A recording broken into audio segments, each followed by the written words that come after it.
Hello అండి. Thalassaemia అనే వ్యాధిలో రికరెంట్‌గా blood తగ్గిపోతూ ఉంటుంది.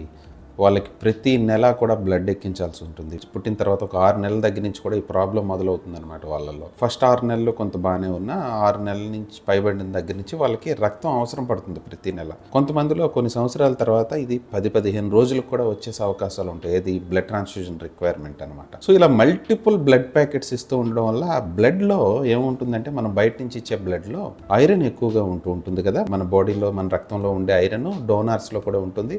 అది బ్లడ్ ద్వారా పేషెంట్లోకి వస్తుంది అనమాట. ఇలా ప్రతి ప్యాకెట్లోనూ వచ్చే ఐరన్ బాడీలో పేరుకుపోవడం వల్ల ఫెరిటిన్ లెవెల్స్ అనేవి ఈ థాలసీమియా పేషెంట్స్లో బాగా పెరిగిపోతుంటాయి. ఒక 20 ప్యాకెట్లు 30 ప్యాకెట్ల తర్వాత పెరుగుదల కనబడుతుంది అనమాట. సో వన్స్ ఇలా పెరుగుదల వచ్చేటప్పుడు దాన్ని తగ్గించడానికి మనం మందులు పెడతాం. ఎందుకంటే ఫెరిటిన్ అనేది, ఈ ఐరన్ అనేది రకరకాల అవయవాల్లో పేరుకుపోతుంది. హార్ట్ అవ్వచ్చు, కిడ్నీస్ అవ్వచ్చు, లివర్ అవ్వచ్చు, ఎండోక్రైన్ ఆర్గాన్స్ ఇలాంటి వాటిలో పెరిగి దాని ఆర్గాన్ డిస్ఫంక్షన్ కాజ్ చేస్తాయి అనమాట. అంటే ఆ అవయవం పనిచేయకుండా చేస్తాయి. హార్ట్ ఫెయిల్యూర్ రావచ్చు కొంతమందిలో కిడ్నీ ఫంక్షనింగ్ డిఫెక్ట్, లివర్ పాడయ్యే పేషెంట్స్ని చూసాం. ఎండోక్రైన్ ఆర్గాన్ డిస్టర్బెన్స్ అయితే వాళ్ళ గ్రోత్ ఎదుగుదలలో కానీ వివిధ రిప్రొడక్టివ్ గ్రోత్ కానీ ఇలాంటివి తగ్గిపోతూ ఉంటాయి అనమాట. సో ఇదే కొన్నిసార్లు వాళ్ళకి లైఫ్ థ్రెటనింగ్ సిచ్యువేషన్స్కి దారితీసే అవకాశం ఉంటుంది.